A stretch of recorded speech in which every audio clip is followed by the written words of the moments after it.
A farewell to arms. In the late summer of that year, we lived in a house in a village that looked across the river and the plain to the mountains. In the bed of the river, there were pebbles and boulders, dry and white in the sun, and the water was clear and swiftly moving and blue in the channels.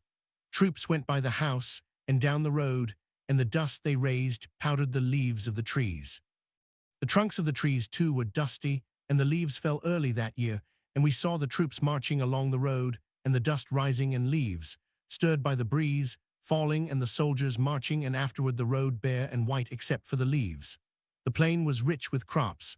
There were many orchards of fruit trees, and beyond the plain the mountains were brown and bare. There was fighting in the mountains, and at night we could see the flashes from the artillery. In the dark it was like summer lightning, but the nights were cool, and there was not the feeling of a storm coming. Sometimes in the dark we heard the troops marching under the window and guns going past pulled by motor tractors. There was much traffic at night, and many mules on the roads, with boxes of ammunition on each side of their pack saddles, and gray motor trucks that carried men, and other trucks with loads covered with canvas that moved slower in the traffic. There were big guns, too, that passed in the day drawn by tractors, the long barrels of the guns covered with green branches and green leafy branches and vines laid over the tractors. To the north we could look across a valley and see a forest of chestnut trees, and behind it another mountain on this side of the river. There was fighting for that mountain too, but it was not successful, and in the fall when the rains came the leaves all fell from the chestnut trees, and the branches were bare and the trunks black with rain. The vineyards were thin and bare-branched too, and all the country wet and brown and dead with the autumn. There were mists over the river and clouds on the mountain, and the trucks splashed mud on the road, and the troops were muddy and wet in their capes. Their rifles were wet, and under their capes the 2 leather cartridge boxes on the front of the belts, gray leather boxes heavy with the packs of clips of thin, long 6.5 cartridges, bulged forward under the capes, so that the men, passing on the road, marched as though they were 6 months gone with child. There were small gray motor cars that passed going very fast. Usually there was an officer on the seat with the driver and more officers in the back seat. They splashed more mud than the camions even, and if one of the officers in the back was very small and sitting between 2 generals, he himself so small that you could not see his face, but only the top of his cap and his narrow back, and if the car went especially fast, it was probably the king. He lived in Udine and came out in this way nearly every day to see how things were going, and things went very badly. At the start of the winter came the permanent rain, and with the rain came the cholera. But it was checked, and in the end, only 7,000 died of it in the army.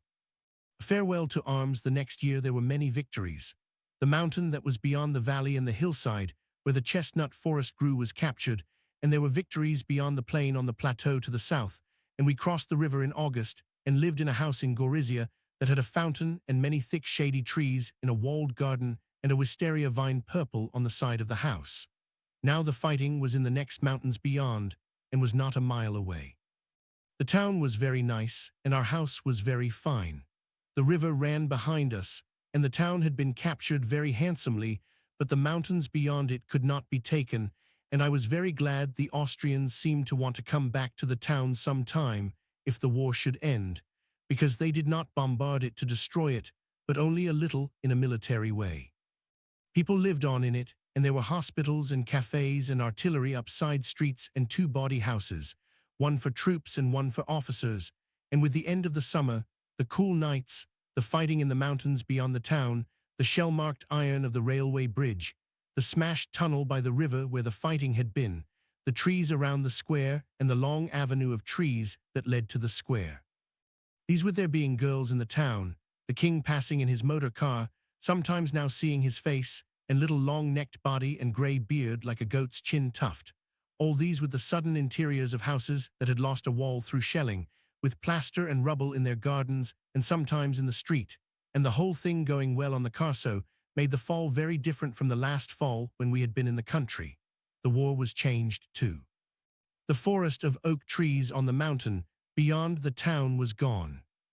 The forest had been green in the summer when we had come into the town, but now there were the stumps and the broken trunks and the ground torn up, and one day at the end of the fall when I was out where the oak forest had been, I saw a cloud coming over the mountain. It came very fast, and the sun went a dull yellow, and then everything was gray, and the sky was covered, and the cloud came on down the mountain, and suddenly we were in it, and it was snow. The snow slanted across the wind, the bare ground was covered, the stumps of trees projected, there was snow on the guns, and there were paths in the snow going back to the latrines behind trenches.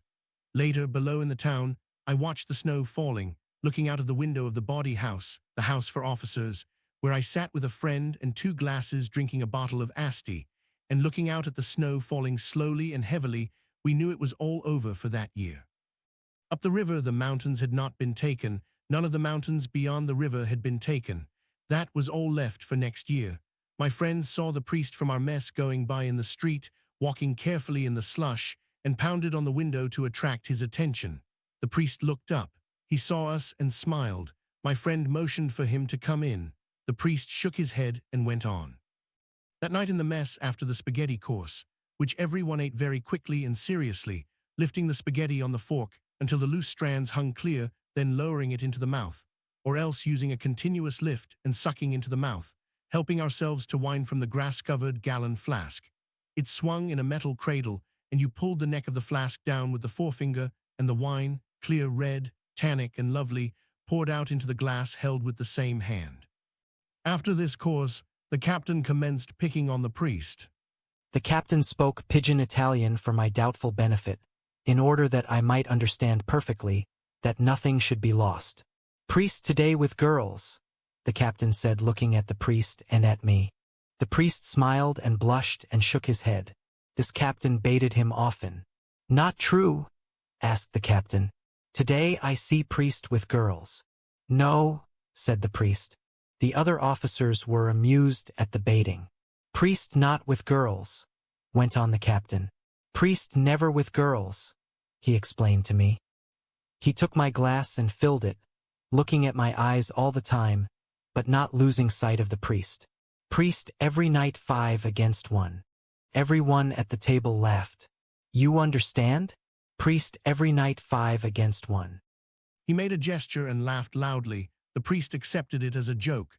"The Pope wants the Austrians to win the war," the major said. "He loves France, Joseph. That's where the money comes from. I'm an atheist." "Did you ever read The Black Pig?" asked the lieutenant. "I will get you a copy. It was that which shook my faith." "It is a filthy and vile book," said the priest. "You do not really like it." "It is very valuable," said the lieutenant. "It tells you about those priests." "You will like it," he said to me. I smiled at the priest, and he smiled back across the candlelight. "Don't you read it," he said. "I will get it for you," said the lieutenant. "All thinking men are atheists," the major said. "I do not believe in the Freemasons, however." "I believe in the Freemasons," the lieutenant said. Someone came in, and as the door opened I could see the snow falling.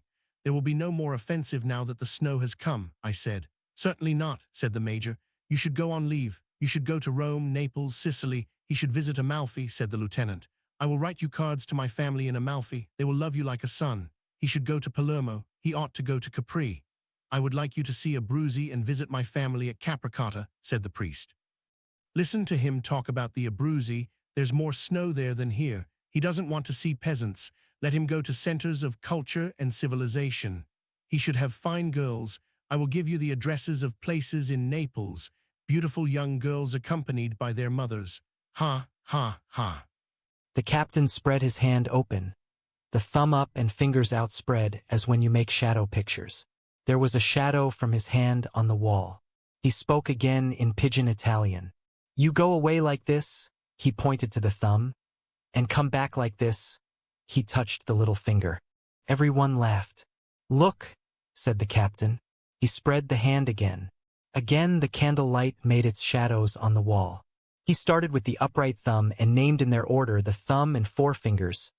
Sottotenente, the thumb; tenente, first finger; capitano, next finger; maggiore, next to the little finger; and tenentecolonnello, the little finger. "You go away, sottotenente. You come back, sottocolonnello." They all laughed. The captain was having a great success with finger games. He looked at the priest and shouted, "Every night priest 5 against 1. They all laughed again. "You must go on leave at once," the major said. "I would like to go with you and show you things," the lieutenant said. "When you come back, bring a phonograph. Bring good opera discs. Bring Caruso, Don't bring Caruso, he bellows. Don't you wish you could bellow like him? He bellows, I say he bellows. I would like you to go to Abruzzi, the priest said. The others were shouting, there is good hunting. You would like the people, and though it is cold, it is clear and dry. You could stay with my family. My father is a famous hunter. Come on, said the captain. We go whorehouse before it shuts. Good night, I said to the priest.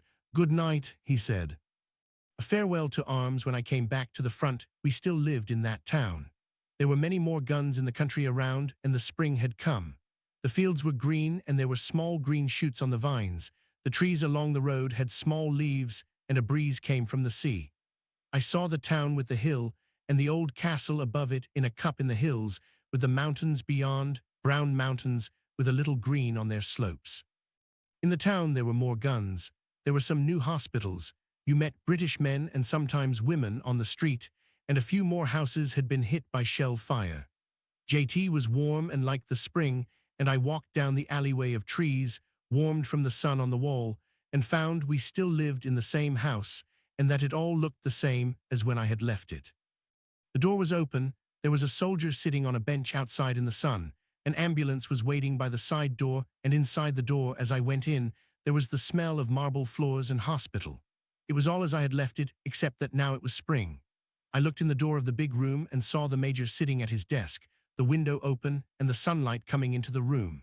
He did not see me, and I did not know whether to go in and report or go upstairs first and clean up. I decided to go on upstairs. The room I shared with the Lieutenant Rinaldi looked out on the courtyard. The window was open, my bed was made up with blankets, and my things hung on the wall, the gas mask in an oblong tin can, the steel helmet on the same peg. At the foot of the bed was my flat trunk, and my winter boots, the leather shiny with oil, were on the trunk. My Austrian sniper's rifle with its blued octagon barrel and the lovely dark walnut, cheek-fitted Schutzen stock hung over the two beds. The telescope that fitted it was, I remembered, locked in the trunk. The Lieutenant Rinaldi lay asleep on the other bed. He woke when he heard me in the room and sat up. "Sayu," he said. What kind of time did you have? Magnificent. We shook hands and he put his arm around my neck and kissed me. Off, I said. You're dirty, he said. You ought to wash. Where did you go and what did you do? Tell me everything at once. I went everywhere.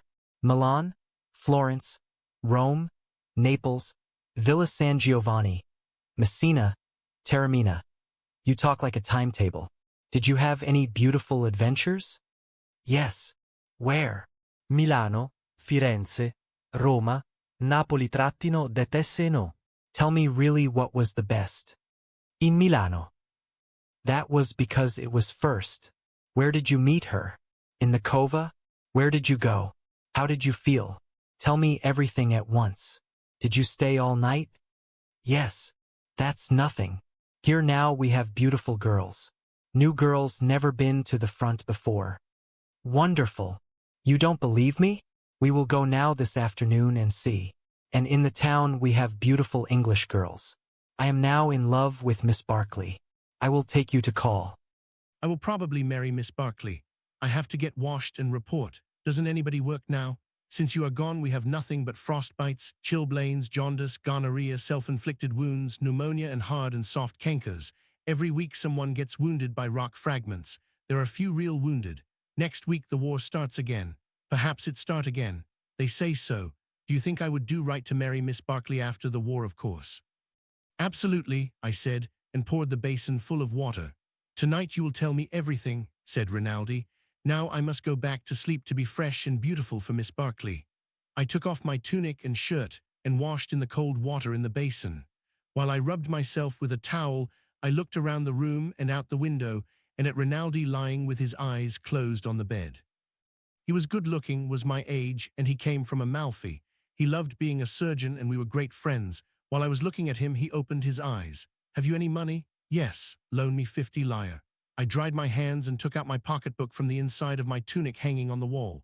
Rinaldi took the note, folded it without rising from the bed, and slid it in his breeches pocket.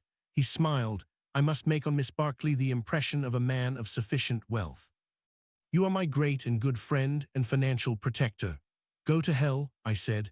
That night at the mess, I sat next to the priest, and he was disappointed and suddenly hurt that I had not gone to the Abruzzi. He had written to his father that I was coming, and they had made preparations. I myself felt as badly as he did, and could not understand why I had not gone. It was what I had wanted to do, and I tried to explain how one thing had led to another, and finally he saw it, and understood that I had really wanted to go, and it was almost all right. I had drunk much wine and afterward coffee and strega, and I explained, winefully, how we did not do the things we wanted to do. We never did such things. We two were talking while the others argued. I had wanted to go to Abruzzi. I had gone to no place where the roads were frozen and hard as iron, where it was clear cold and dry, and the snow was dry and powdery and hair tracks in the snow, and the peasants took off their hats and called you lord, and there was good hunting. I had gone to no such place, but to the smoke of cafes and nights when the room whirled, and you needed to look at the wall to make it stop.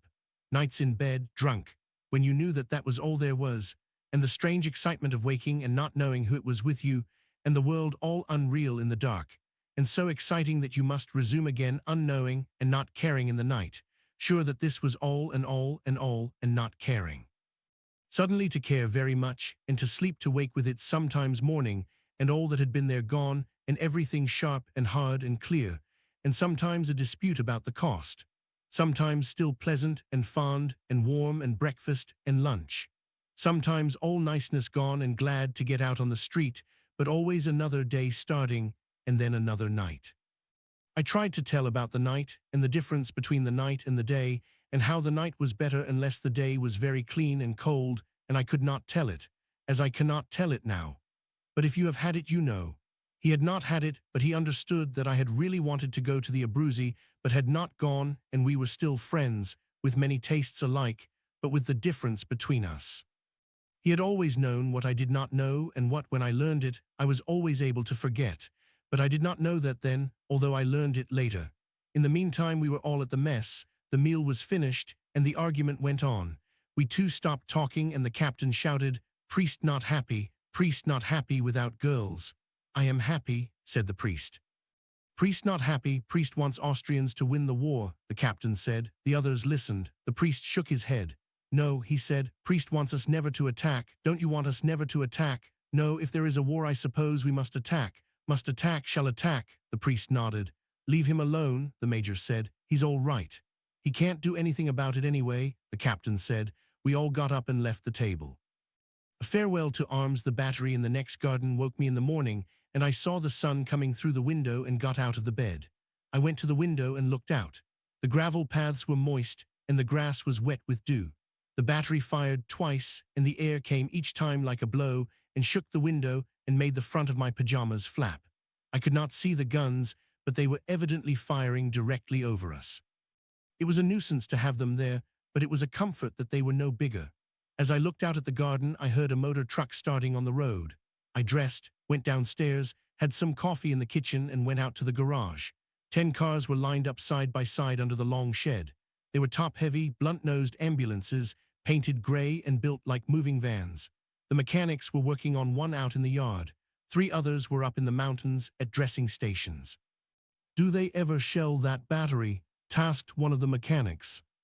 No, Signor Tenant. It is protected by the little hill. How's everything? Not so bad. This machine is no good, but the others march. He stopped working and smiled. Were you on permission? Yes. He wiped his hands on his jumper and grinned. You have a good time? The others all grinned too. Fine, I said. What's the matter with this machine? It's no good. One thing after another. What's the matter now? New rings. I left them working, the car looking disgraced and empty with the engine open and parts spread on the workbench, and went in under the shed and looked at each of the cars. They were moderately clean, a few freshly washed, the others dusty. I looked at the tires carefully, looking for cuts or stone bruises. Everything seemed in good condition. It evidently made no difference whether I was there to look after things or not. I had imagined that the condition of the cars, whether or not things were obtainable, the smooth functioning of the business of removing wounded and sick from the dressing stations, hauling them back from the mountains to the clearing station, and then distributing them to the hospitals named on their papers, depended to a considerable extent on myself. Evidently it did not matter whether I was there or not. Has there been any trouble getting parts? I asked the sergeant mechanic. No, Signor Tenant. Where is the gasoline park now? At the same place. Good, I said, and went back to the house and drank another bowl of coffee at the mess table. The coffee was a pale gray and sweet with condensed milk. Outside the window, it was a lovely spring morning. There was that beginning of a feeling of dryness in the nose that meant the day would be hot later on. That day, I visited the posts in the mountains and was back in town late in the afternoon. The whole thing seemed to run better while I was away. The offensive was going to start again, I heard. The division for which we worked were to attack at a place up the river, and the major told me that I would see about the posts for during the attack. The attack would cross the river up above the narrow gorge and spread up the hillside. The posts for the cars would have to be as near the river as they could get and keep covered. They would, of course, be selected by the infantry, but we were supposed to work it out. It was one of those things that gave you a false feeling of soldiering. I was very dusty and dirty and went up to my room to wash. Rinaldi was sitting on the bed with a copy of Hugo's English Grammar. He was dressed, wore his black boots, and his hair shone. "Splendid," he said when he saw me. "You will come with me to see Miss Barclay? /No. Yes, you will please come and make me a good impression on her. All right, wait till I get cleaned up. Wash up and come as you are." I washed, brushed my hair, and we started. "Wait a minute," Rinaldi said. Perhaps we should have a drink. He opened his trunk and took out a bottle. Not Striga, I said. No, grappa. All right. He poured 2 glasses and we touched them. First fingers extended. The grappa was very strong. Another. All right, I said. We drank the second grappa. Rinaldi put away the bottle and we went down the stairs. It was hot walking through the town, but the sun was starting to go down and it was very pleasant. The British hospital was a big villa built by Germans before the war. Miss Barclay was in the garden. Another nurse was with her. We saw their white uniforms through the trees and walked toward them. Rinaldi saluted. I saluted too, but more moderately. "How do you do?" Miss Barclay said. "You're not an Italian, are you?" "Oh no." Rinaldi was talking with the other nurse. They were laughing. What an odd thing to be in the Italian army. It's not really the army. It's only the ambulance. It's very odd though. Why did you do it? I don't know, I said. There isn't always an explanation for everything. Oh, isn't there? I was brought up to think there was. That's awfully nice. Do we have to go on and talk this way? No, I said. That's a relief, isn't it? What is the stick? I asked. Miss Barclay was quite tall. She wore what seemed to me to be a nurse's uniform, was blonde and had a tawny skin and gray eyes. I thought she was very beautiful.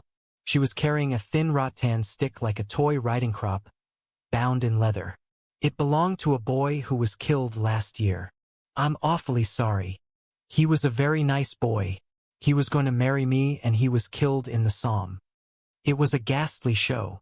Were you there? No. I've heard about it, she said. There's not really any war of that sort down here. They sent me the little stick. His mother sent it to me. They returned it with his things. Had you been engaged long? 8 years. We grew up together. And why didn't you marry? I don't know, she said. I was a fool not to. I could have given him that anyway. But I thought it would be bad for him. I see. Have you ever loved anyone? No, I said. We sat down on a bench and I looked at her. You have beautiful hair, I said. Do you like it? Very much. I was going to cut it all off when he died. No, I wanted to do something for him. You see, I didn't care about the other thing and he could have had it all. He could have had anything he wanted if I would have known. I would have married him or anything. I know all about it now. But then he wanted to go to war and I didn't know. I did not say anything. I didn't know about anything then. I thought it would be worse for him. I thought perhaps he couldn't stand it and then of course he was killed and that was the end of it. I don't know. Oh yes, she said. That's the end of it. We looked at Rinaldi talking with the other nurse. What is her name? Ferguson. Helen Ferguson. Your friend is a doctor, isn't he? Yes, he's very good.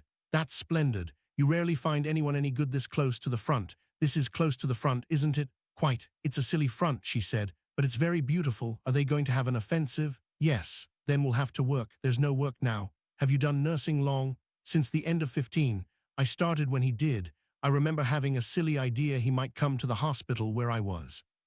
With a saber cut, I suppose, and a bandage around his head, or shot through the shoulder, something picturesque. This is the picturesque front, I said. Yes, she said.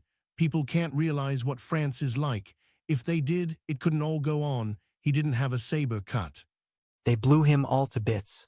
I didn't say anything. Do you suppose it will always go on? No. What's to stop it? It will crack somewhere. We'll crack.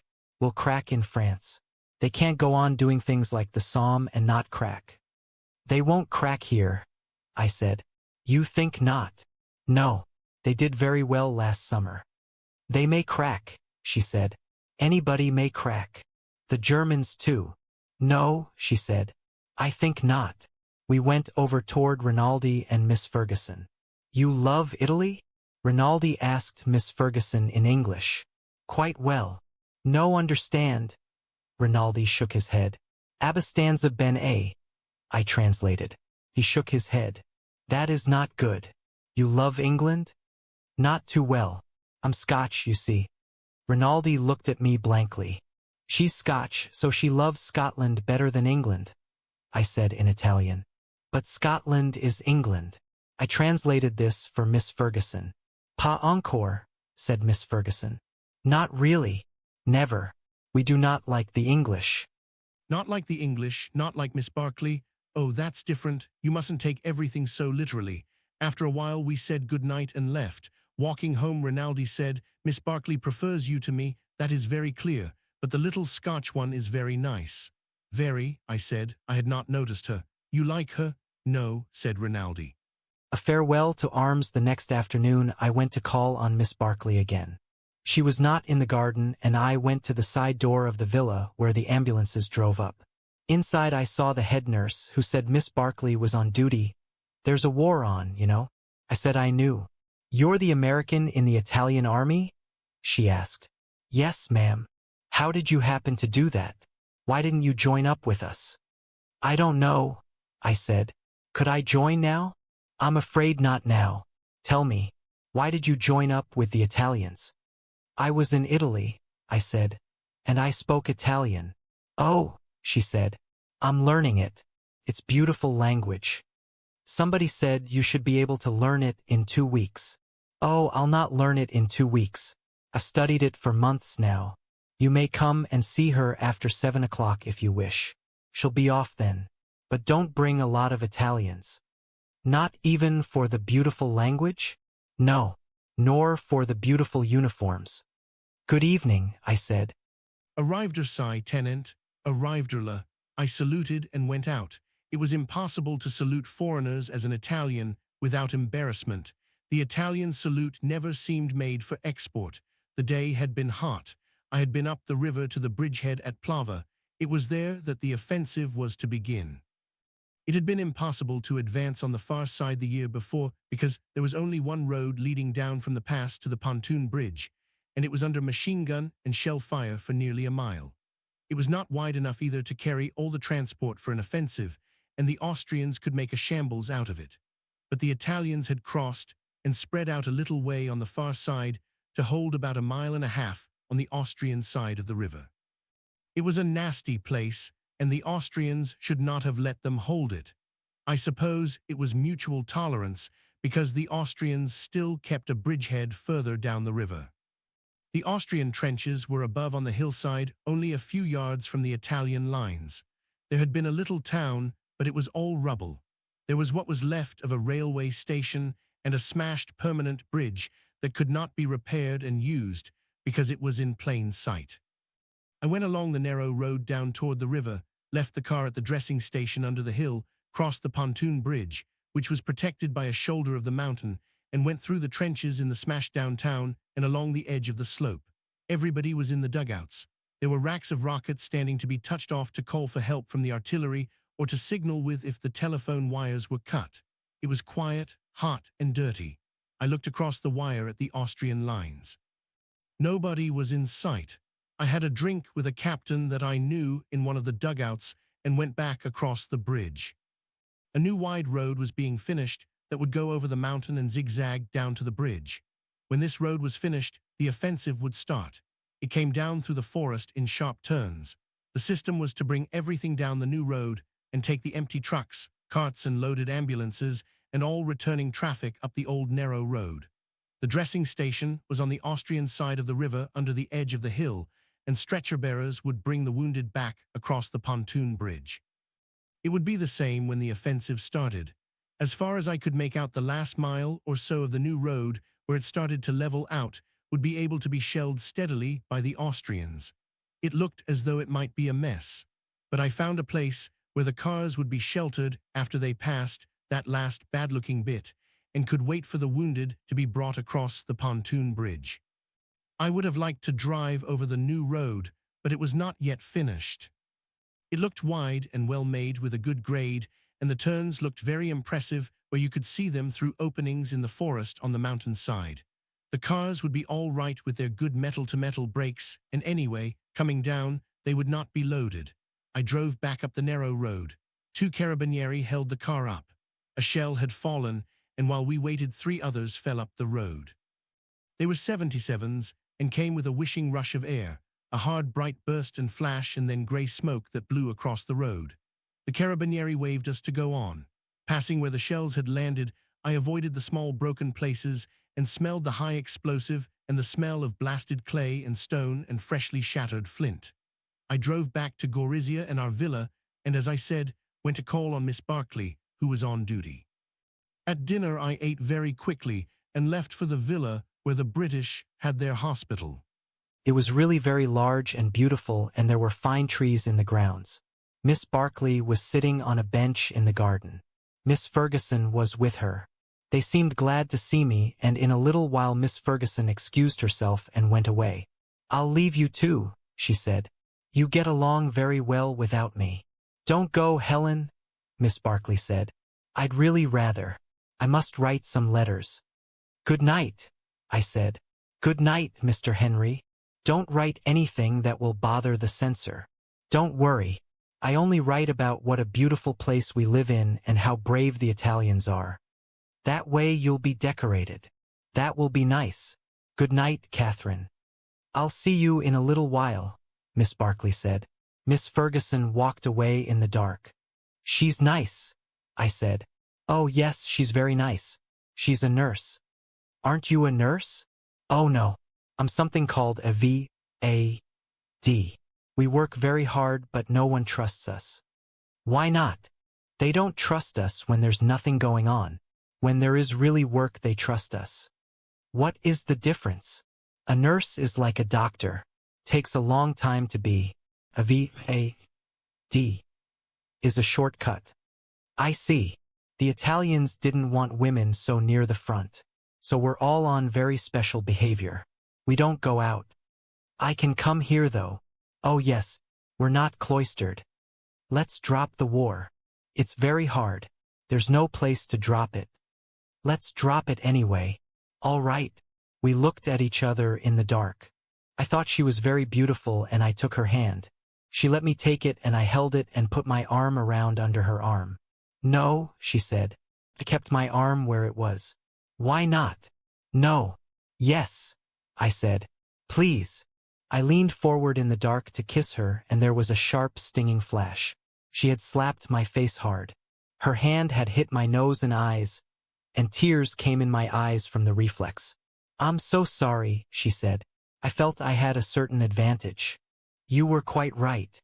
"I'm dreadfully sorry," she said. "I just couldn't stand the nurse Zevningoff aspect of it. I didn't mean to hurt you." "I did hurt you, didn't I?" She was looking at me in the dark. I was angry and yet certain, seeing it all ahead like the moves in a chess game. "You did exactly right," I said. "I don't mind at all." "Poor man. You see, I've been leading a sort of a funny life, and I never even talk English. And then you are so very beautiful." I looked at her. "You don't need to say a lot of nonsense." I said I was sorry. "We do get along." "Yes," I said. "And we have gotten away from the war." She laughed. It was the first time I had ever heard her laugh. I watched her face. "You are sweet," she said. "No, I'm not." "Yes, you are a dear. I'd be glad to kiss you if you don't mind."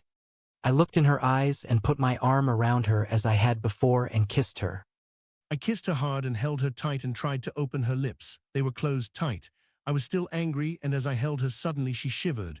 I held her close against me and could feel her heart beating, and her lips opened and her head went back against my hand, and then she was crying on my shoulder.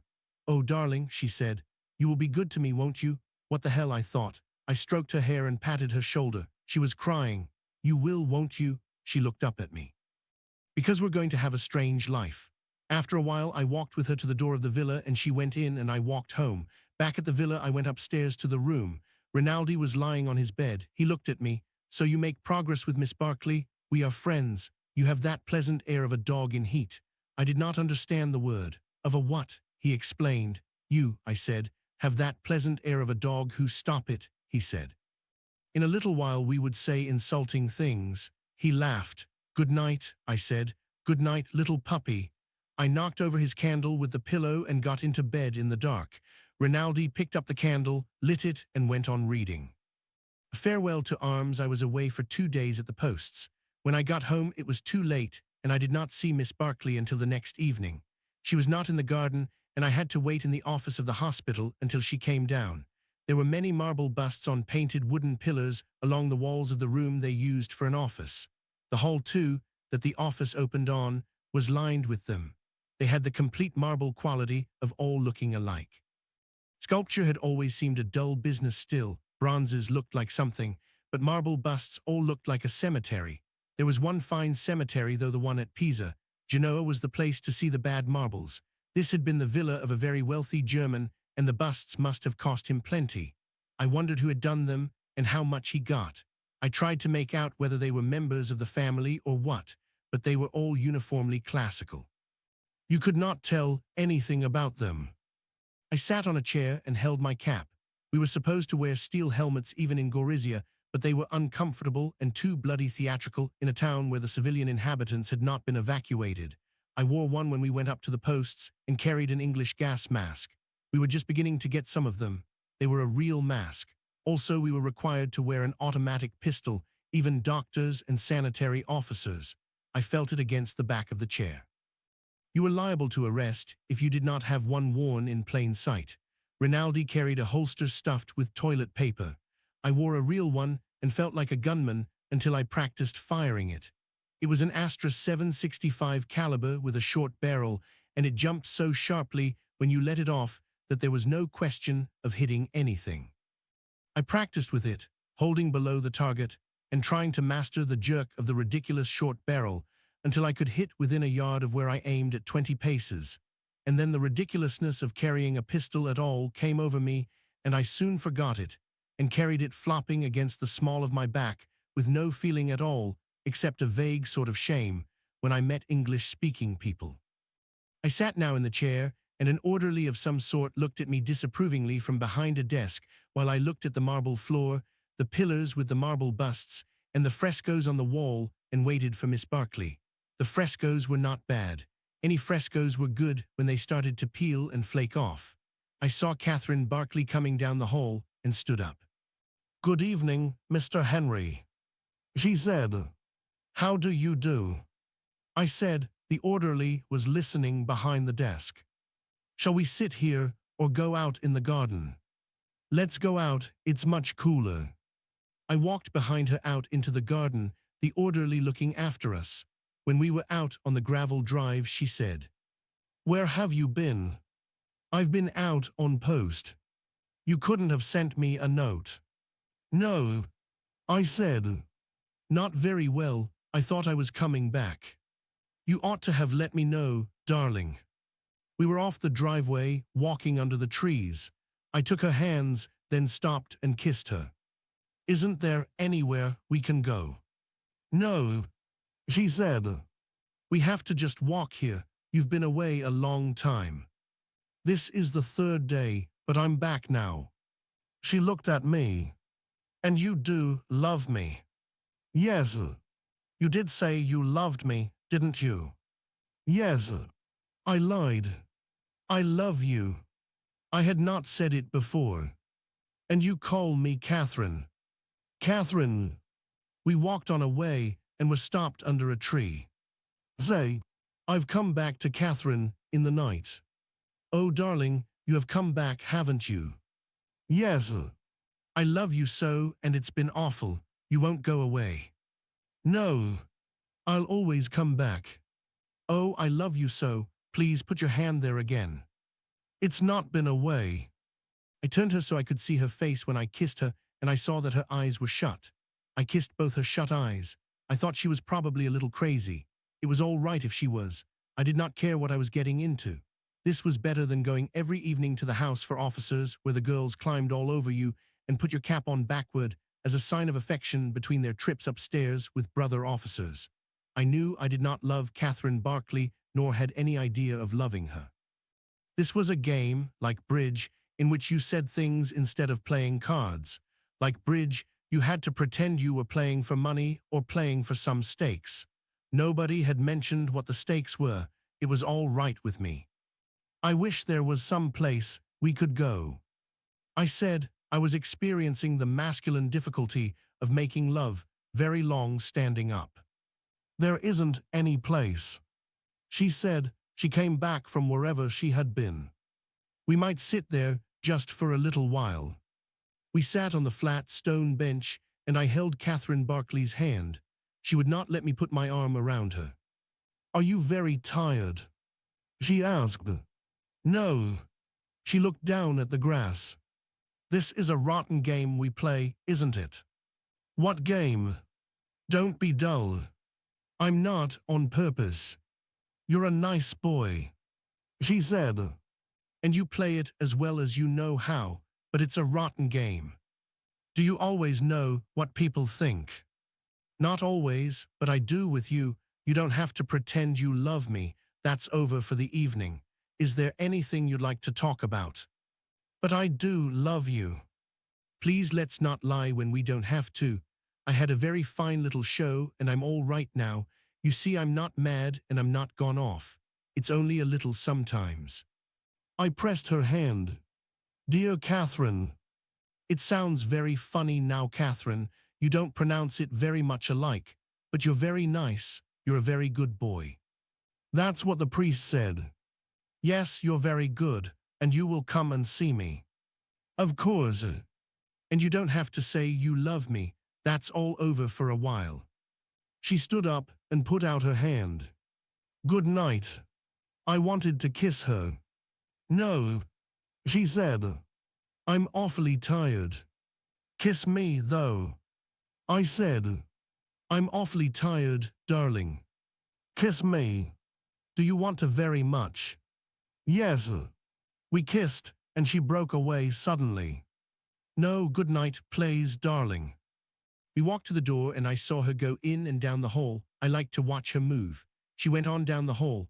I went on home. It was a hot night, and there was a good deal going on up in the mountains. I watched the flashes on San Gabriel. I stopped in front of the Villa Rossa. The shutters were up, but it was still going on inside. Somebody was singing. I went on home. Rinaldi came in while I was undressing. Oh, he said. It does not go so well. Baby is puzzled. Where have you been? At the Villa Rossa. It was very edifying, baby, we all sang. Calling on the British. Thank God I did not become involved with the British. Farewell to arms. I came back the next afternoon from our first mountain post and stopped the car at the Smistamento, where the wounded and sick were sorted by their papers and the papers marked for the different hospitals. I had been driving and I sat in the car and the driver took the papers in. It was a hot day and the sky was very bright and blue and the road was white and dusty. I sat in the high seat of the Fiat and thought about nothing. A regiment went by in the road and I watched them pass. The men were hot and sweating. Some wore their steel helmets, but most of them carried them slung from their packs. Most of the helmets were too big and came down almost over the ears of the men who wore them. The officers all wore helmets, better-fitting helmets. It was half of the Brigata Basilicata. I identified them by their red and white striped collar mark. There were stragglers going by long after the regiment had passed men who could not keep up with their platoons. They were sweaty, dusty and tired. Some looked pretty bad. A soldier came along after the last of the stragglers. He was walking with a limp. He stopped and sat down beside the road. I got down and went over. "What's the matter?" He looked at me, then stood up. "I'm going on." "What's the trouble?" "The war." "What's wrong with your leg?" "It's not my leg. I got a rupture." "Why don't you ride with the transport?" I asked. "Why don't you go to the hospital?" "They won't let me." The lieutenant said I slipped the truss on purpose. "Let me feel it. It's way out." "Which side is it on?" "Here." I felt it. "Cough," I said. "I'm afraid it will make it bigger. It's twice as big as it was this morning." "Sit down," I said. "As soon as I get the papers on these wounded, I'll take you along the road and drop you with your medical officers. He'll say I did it on purpose." "They can't do anything," I said. "It's not a wound. You've had it before, haven't you?" "But I lost the truss." "They'll send you to a hospital." "Can't I stay here, Tenante?" "No, I haven't any papers for you." The driver came out of the door with the papers for the wounded in the car. 4 for 105. 2 for 132, he said. They were hospitals beyond the river. "You drive," I said. I helped the soldier with the rupture up on the seat with us. "You speak English?" he asked. "Sure." "How you like this goddamn war?" "Rotten." I say it's rotten.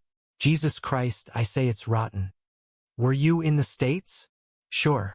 In Pittsburgh. I knew you was an American." "Don't I talk Italian good enough?" "I knew you was an American all right." "Another American," said the driver in Italian, looking at the hernia man. "Listen, Lieutenant. Do you have to take me to that regiment?" "Yes. Because the captain doctor knew I had this rupture. I threw away the goddamn truss so it would get bad and I wouldn't have to go to the line again." "I see." Couldn't you take me no place else?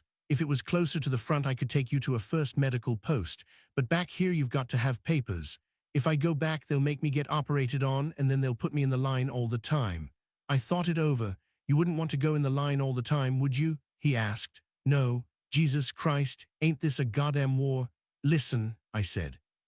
"You get out and fall down by the road and get a bump on your head, and I'll pick you up on our way back and take you to a hospital. We'll stop by the road here, Aldo." We stopped at the side of the road. I helped him down. "I'll be right here, Lieutenant," he said. "So long," I said. We went on and passed the regiment about a mile ahead, then crossed the river, cloudy with snow water and running fast through the spiles of the bridge, to ride along the road across the plain and deliver the wounded at the 2 hospitals. I drove coming back and went fast with the empty car to find the man from Pittsburgh. First we passed the regiment, hotter and slower than ever, then the stragglers.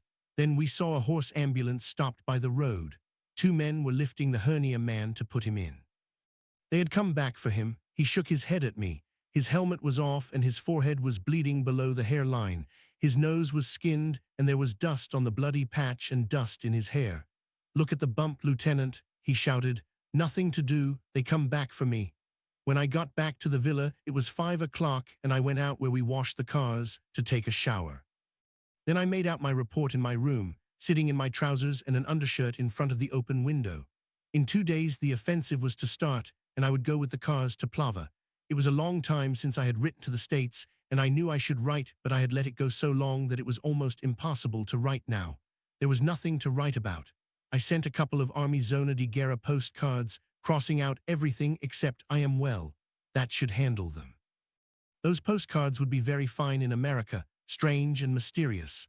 This was a strange and mysterious war zone, but I supposed it was quite well run and grim compared to other wars with the Austrians. The Austrian army was created to give Napoleon victories, any Napoleon. I wished we had a Napoleon, but instead we had General Cadorna, fat and prosperous, and Vittorio Emanuele, the tiny man with the long thin neck and the goat beard. Over on the right, they had the Duke of Aosta. Maybe he was too good-looking to be a great general, but he looked like a man. Lots of them would have liked him to be king. He looked like a king. He was the king's uncle and commanded the 3rd Army. We were in the 2nd Army. There were some British batteries up with the 3rd Army. I had met 2 gunners from that lot in Milan. They were very nice and we had a big evening. They were big and shy and embarrassed, and very appreciative together of anything that happened. I wish that I was with the British. It would have been much simpler. Still, I would probably have been killed. Not in this ambulance business. Yes, even in the ambulance business. British ambulance drivers were killed sometimes. Well, I knew I would not be killed, not in this war. It did not have anything to do with me. It seemed no more dangerous to me myself than war in the movies. I wish to God it was over, though. Maybe it would finish this summer. Maybe the Austrians would crack. They had always cracked in other wars. What was the matter with this war? Everybody said the French were through. Rinaldi said that the French had mutinied and troops marched on Paris. I asked him what happened and he said, "Oh, they stopped them." I wanted to go to Austria without war. I wanted to go to the Black Forest. I wanted to go to the Harz Mountains. Where were the Harz Mountains anyway? They were fighting in the Carpathians. I did not want to go there anyway. It might be good, though. I could go to Spain if there was no war. The sun was going down and the day was cooling off. After supper, I would go and see Catherine Barclay. I wish she were here now. I wished I were in Milan with her. I would like to eat at the Cova and then walk down the Via Manzoni in the hot evening and cross over and turn off along the canal and go to the hotel with Catherine Barclay. Maybe she would. Maybe she would pretend that I was her boy that was killed, and we would go in the front door, and the porter would take off his cap, and I would stop at the concierge's desk and ask for the key, and she would stand by the elevator, and then we would get in the elevator, and it would go up very slowly, clicking at all the floors, and then our floor and the boy would open the door and stand there, and she would step out, and I would step out, and we would walk down the hall, and I would put the key in the door and open it and go in. And then take down the telephone and ask them to send a bottle of Capri Bianca in a silver bucket full of ice, and you would hear the ice against the pail coming down the condor, and the boy would knock, and I would say, "Leave it outside the door, please." Because we would not wear any clothes, because it was so hot, and the window open, and the swallows flying over the roofs of the houses, and when it was dark afterward, and you went to the window, very small bats hunting over the houses and closed down over the trees, and we would drink the Capri, and the door locked, and it hot, and only a sheet, and the whole night, and we would both love each other all night in the hot night in Milan. That was how it ought to be. I would eat quickly and go and see Catherine Barclay. They talked too much at the mess, and I drank wine because tonight we were not all brothers unless I drank a little and talked with the priest about Archbishop Ireland, who was, it seemed, a noble man and with whose injustice, the injustices he had received, and in which I participated as an American, and of which I had never heard, I feigned acquaintance. It would have been impolite not to have known something of them when I had listened to such a splendid explanation of their causes, which were, after all, it seemed, misunderstandings. I thought he had a fine name, and he came from Minnesota, which made a lovely name, Ireland of Minnesota, Ireland of Wisconsin, Ireland of Michigan. What made it pretty was that it sounded like island. No, that wasn't it. There was more to it than that. Yes, father, that is true, father. Perhaps, father. No, father. Well, maybe yes, father. You know more about it than I do, father. The priest was good but dull. The officers were not good but dull. The king was good but dull. The wine was bad but not dull. It took the enamel off your teeth and left it on the roof of your mouth. And the priest was locked up, Rocca said, because they found the 3% bonds on his person. It was in France, of course. Here they would never have arrested him. He denied all knowledge of the 5% bonds. This took place at Béziers. I was there and reading of it in the paper, went to the jail and asked to see the priest. It was quite evident he had stolen the bonds. I don't believe a word of this, Rinaldi said. Just as you like, Rocca said, but I am telling it for our priest here. It is very informative. He is a priest. He will appreciate it. The priest smiled. Go on, he said. I am listening. Of course, some of the bonds were not accounted for, but the priest had all of the 3% bonds and several local obligations. I forget exactly what they were. So I went to the jail. Now this is the point of the story. And I stood outside his cell, and I said, as though I were going to confession, "Bless me, Father, for you have sinned." There was great laughter from everybody. And what did he say? Asked the priest. Rocca ignored this and went on to explain the joke to me. You see the point, don't you? It seemed it was a very funny joke if you understood it properly. They poured me more wine, and I told the story about the English private soldier who was placed under the shower bath. Then the major told the story of the 11 Czechoslovaks and the Hungarian corporal. After some more wine, I told the story of the jockey who found the penny. The major said there was an Italian story, something like that, about the duchess who could not sleep at night. At this point, the priest left, and I told the story about the traveling salesman who arrived at 5 o'clock in the morning at Marseille when the mistral was blowing. The major said he had heard a report that I could drink. I denied this.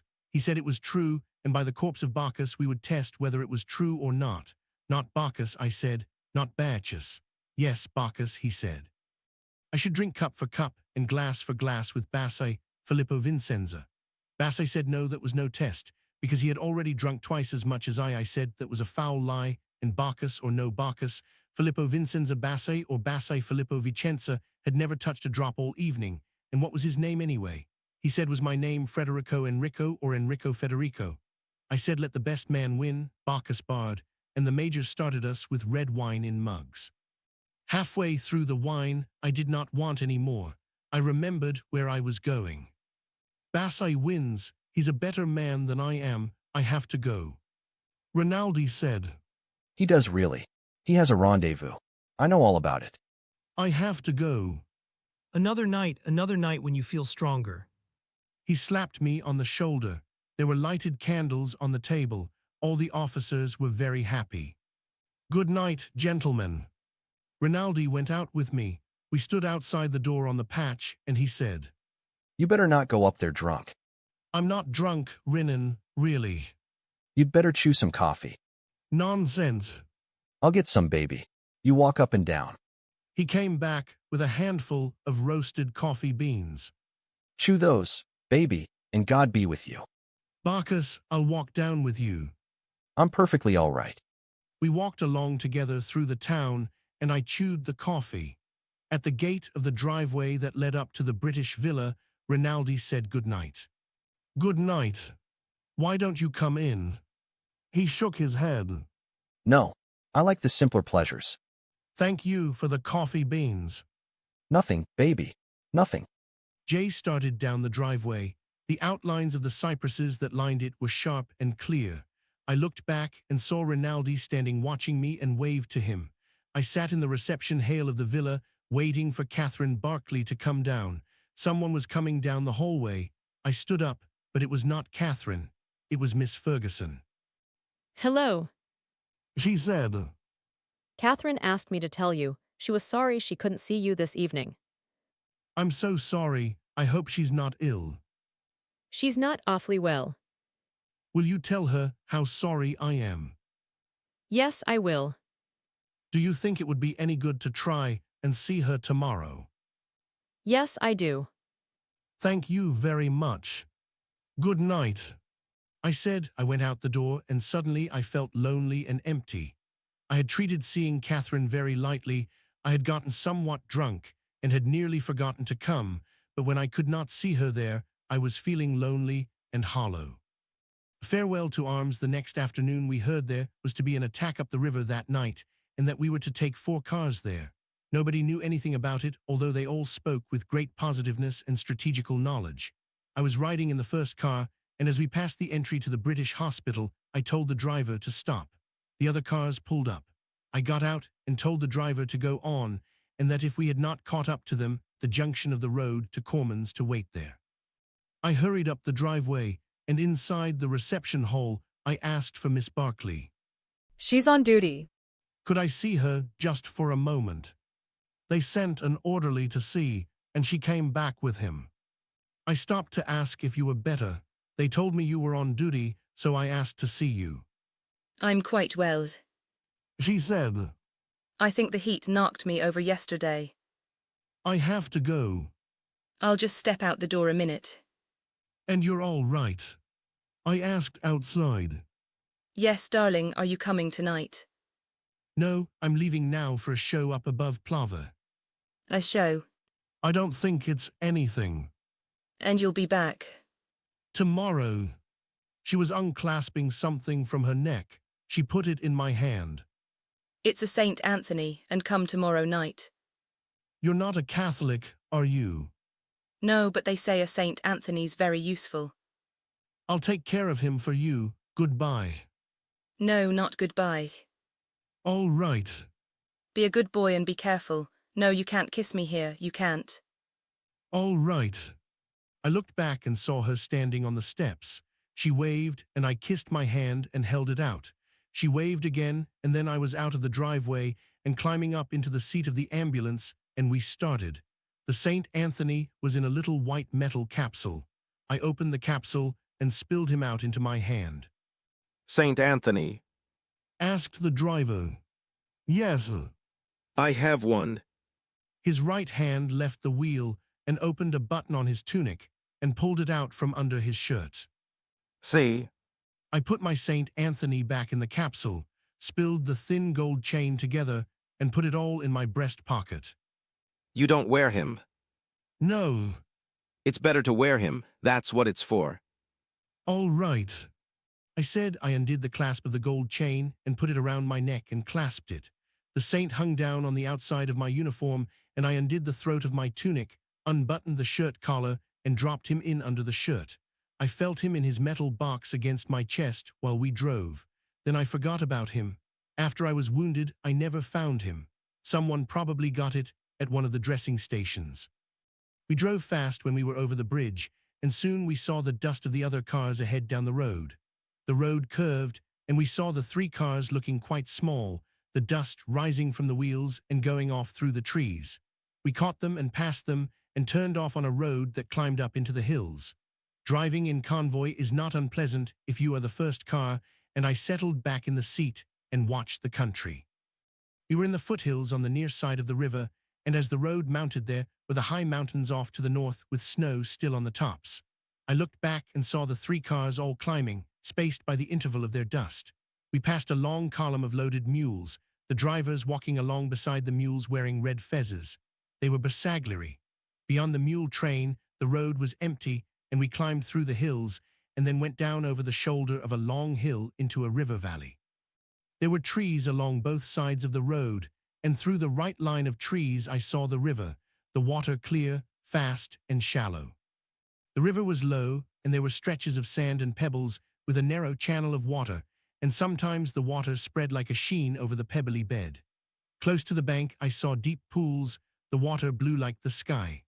I saw arched stone bridges over the river where tracks turned off from the road, and we passed stone farmhouses with pear trees candelabraed against their south walls and low stone walls in the fields. The road went up the valley a long way, and then we turned off and commenced to climb into the hills again. The road climbed steeply going up and back and forth through chestnut woods to level finally along a ridge. I could look down through the woods and see, far below, with the sun on it, the line of the river that separated the 2 armies. We went along the rough new military road that followed the crest of the ridge, and I looked to the north at the 2 ranges of mountains, green and dark to the snow line, and then white and lovely in the sun. Then as the road mounted along the ridge, I saw a 3rd range of mountains, higher snow mountains, that looked chalky white and furrowed, with strange plains, and then there were mountains far off beyond all these that you could hardly tell if you really saw. Those were all the Austrians' mountains, and we had nothing like them. Ahead there was a rounded turn-off in the road to the right, and looking down, I could see the road dropping through the trees. There were troops on this road, and motor trucks and mules with mountain guns, and as we went down, keeping to the side, I could see the river far down below, the line of ties and rails running along it, the old bridge where the railway crossed to the other side and across, under a hill beyond the river, the broken houses of the little town that was to be taken. It was nearly dark when we came down and turned onto the main road that ran beside the river. A farewell to arms, the road was crowded, and there were screens of cornstalk and straw matting on both sides and matting over the top, so that it was like the entrance at a circus or a native village. We drove slowly in this matting-covered tunnel and came out onto a bare cleared space where the railway station had been. The road here was below the level of the river bank, and all along the side of the sunken road there were holes dug in the bank with infantry in them. The sun was going down, and looking up along the bank, as we drove I saw the Austrian observation balloons above the hills on the other side dark against the sunset. We parked the cars beyond a brickyard. The ovens and some deep holes had been equipped as dressing stations. There were 3 doctors that I knew. I talked with the major and learned that when it should start and our cars should be loaded, we would drive them back along the screened road and up to the main road along the ridge where there would be a post and other cars to clear them. He hoped the road would not jam. it was a one-road show. The road was screened because it was in sight of the Austrians across the river. Here at the brickyard, we were sheltered from rifle or machine gun fire by the river bank. There was one smashed bridge across the river. They were going to put over another bridge when the bombardment started, and some troops were to cross at the shallows up above at the bend of the river. The major was a little man with upturned mustaches. He had been in the war in Libya and wore 2 wound stripes. He said that if the thing went well, he would see that I was decorated. I hoped it would go well, but that he was too kind. I said if there was a big dugout where the drivers could stay, and he sent a soldier to show me. I asked him. I went with him and found the dugout, which was very good. The drivers were pleased with it, and I left them there. The major asked me to have a drink with him and 2 other officers. We drank rum, and it was very friendly. Outside it was getting dark. I asked what time the attack was to he, and they said as soon as it was dark. I went back to the drivers. They were sitting in the dugout talking, and when I came in they stopped. I gave them each a package of cigarettes, Macedonias, loosely packed cigarettes that spilled tobacco and needed to have the ends twisted before you smoked them. Manara lit his lighter and passed it around. The lighter was shaped like a Fiat radiator. I told them what I had heard. Why didn't we see the post when we came down? Pazzini asked. It was just beyond where we turned off. That road will be a dirty mess. Manara said. They'll shell the out of us. Probably. What about eating, Lieutenant? We won't get a chance to eat after this thing starts. I'll go and see now. I said. You want us to stay here, or can we look around? Better stay here.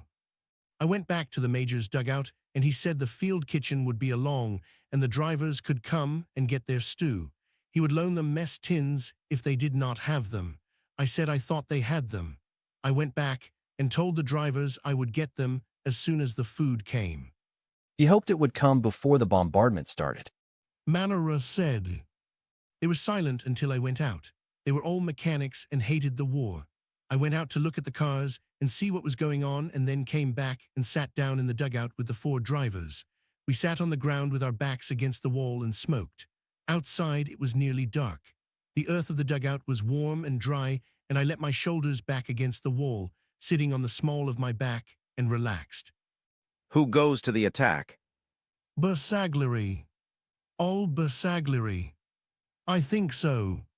There aren't enough troops here for a real attack. It is probably to draw attention from where the real attack will be. Do the men know that who attack? I don't think so. Of course they don't. Manara said. They wouldn't attack if they did. Yes, they would. Pazzini said. Bersaglieri are fools. They are brave and have good discipline. I said. They are big through the chest by measurement and healthy, but they are still fools. The granatieri are tall. Manara said this was a joke. They all laughed. Were you there, Tenante, when they wouldn't attack and they shot every 10th man? No. It is true. They lined them up afterward and took every 10th man. Carabinieri shot them. Carabinieri. Said Pazzini and spat on the floor. But those grenadiers all over 6 feet, they wouldn't attack. If everybody would not attack, the war would be over. Manara said. It wasn't that way with the granatieri. They were afraid. The officers all came from such good families. Some of the officers went alone. A sergeant shot 2 officers who would not get out. Some troops went out. Those that went out were not lined up when they took the 10th men. One of those shot by the Carabinieri is from my town. Pazzini said. He was a big, smart, tall boy to be in the granatieri, always in Rome, always with the girls, always with the Carabinieri.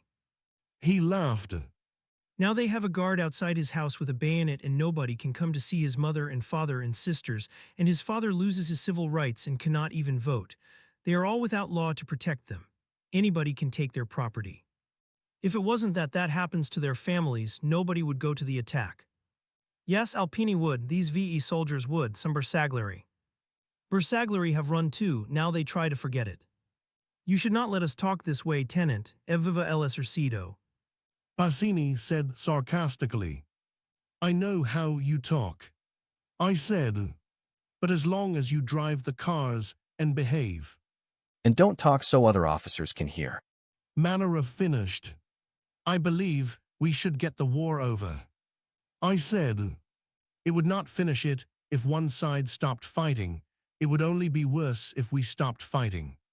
It could not be worse. Pasini said respectfully. There is nothing worse than war. Defeat is worse. I do not believe it. Pasini said still respectfully. What is defeat? You go home. They come after you, they take your home, they take your sisters. I don't believe it. Pasini said. They can't do that to everybody. Let everybody defend his home. Let them keep their sisters in the house. They hang you, they come and make you be a soldier again, not in the auto ambulance, in the infantry. They can't hang everyone. An outside nation can't make you be a soldier. Manara said. At the first battle you all run. Like the Chekos. I think you do not know anything about being conquered, and so you think it is not bad. Tenant. Pasini said. We understand you let us talk. Listen, there is nothing as bad as war. We in the auto ambulance cannot even realize at all how bad it is. When people realize how bad it is, they cannot do anything to stop it because they go crazy. There are some people who never realize. There are people who are afraid of their officers. It is with them the war is made. I know it is bad, but we must finish it. It doesn't finish. There is no finish to a war. Yes, there is. Pasini shook his head. War is not won by victory. What if we take San Gabriel? What if we take the Carso and Monfalcone and Trieste? Where are we then? Did you see all the far mountains today? Do you think we could take all them too? Only if the Austrians stop fighting. One side must stop fighting. Why don't we stop fighting? If they come down into Italy, they will get tired and go away. They have their own country. But no, instead there is a war. You're an orator. We think, we read, we are not peasants, we are mechanics. But even the peasants know better than to believe in a war. Everybody hates this war. There is a class that controls a country that is stupid and does not realize anything and never can. That is why we have this war. Also, they make money out of it. Most of them don't, said Pasini. They are too stupid. They do it for nothing, for stupidity. We must shut up, said Manara. We talk too much even for the tenant. He likes it, said Pasini. We will convert him. But now we will shut up, Manara said. Do we eat yet, tenant? I will go and see. Gavuzzi asked, I said. Gordini stood up and went outside with me. Is there anything I can do, Tenante? Can I help in any way? He was the quietest, one of the four. Come with me if you want. I said, and we'll see. It was dark outside, and the long light from the searchlights was moving over the mountains. There were big searchlights on that front mounted on camions that you pass sometimes on the roads at night, close behind the lines. The camion stopped a little off the road, an officer directing the light and the crew scared. We crossed the brickyard and stopped at the main dressing station. There was a little shelter of green branches outside over the entrance, and in the dark, the night wind rustled the leaves dried by the sun. Inside there was a light. The major was at the telephone sitting on a box. One of the medical captains said the attack had been put forward an hour. He offered me a glass of cognac. I looked at the board tables, the instruments shining in the light, the basins, and the stoppered bottles. Gordini stood behind me. The major got up from the telephone. Starts now. He said. It has been put back again. I looked outside. It was dark, and the Austrian searchlights were moving on the mountains behind us. It was quiet for a moment still. Then from all the guns behind us, the bombardment started. Savoia, said the major. About the soup, major. I said. He did not hear me. I repeated it. it hasn't come up. A big shell came in and burst outside in the brickyard. Another burst, and in the noise, you could hear the smaller noise of the brick and dirt raining down. What is there to eat? We have a little pasta asciutta. The major said. I'll take what you can give me. The major spoke to an orderly who went out of sight in the back and came back with a metal basin of cold, cooked macaroni. I handed it to Gordini. Have you any cheese? The major spoke grudgingly to the orderly, who ducked back into the hole again and came out with a quarter of a white cheese. Thank you very much. I said. You'd better not go out. Outside something was set down beside the entrance. One of the two men who had carried it looked in. Bring him in. Said the major. What's the matter with you? Do you want us to come outside and get him? The two stretcher-bearers picked up the man under the arms and by the legs and brought him in. Slit the tunic. The major said he held a forceps with some gauze in the end. The two captains took off their coats. Get out of here. The major said to the two stretcher-bearers. Come on, I said to Gordini. You better wait until the shelling is over. The major said over his shoulder. They want to eat. I said. As you wish. Outside we ran across the brickyard. A shell burst short near the river bank. Then there was one that we did not hear coming until the sudden rush. We both went flat, and with the flash and bump of the burst, and the smell heard the singing off of the fragments and the rattle of falling brick. Gordini got up and ran for the dugout.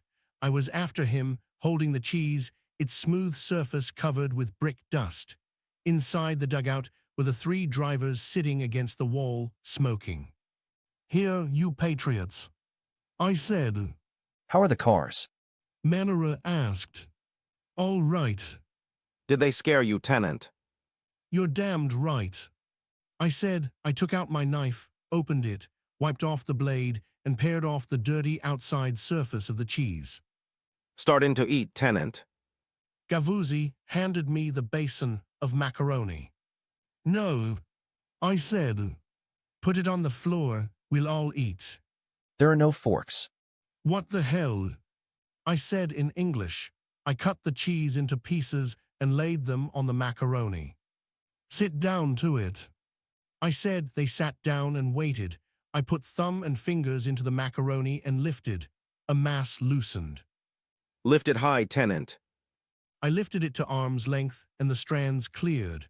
I lowered it into the mouth, sucked and snapped in the ends, and chewed, then took a bite of cheese, chewed, and then a drink of the wine. It tasted of rusty metal.